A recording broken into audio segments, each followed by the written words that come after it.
Peppa and George are going to spend the day at Granny Pig and Grandpa Pig's house. Do you notice something different in George? Yes, he is wearing his new woolly hat. Mommy Pig says, "Don't get your hat muddy, George." Grandpa Pig says, "We promise not to get George's hat muddy." It is a windy day. How do you know the day is windy? Because the leaves are flying. And so is George's hat. Peppa shouts, "Hold on to your hat, George."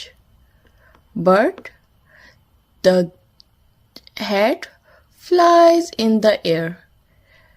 "Catch it, George, catch it," Peppa shouts.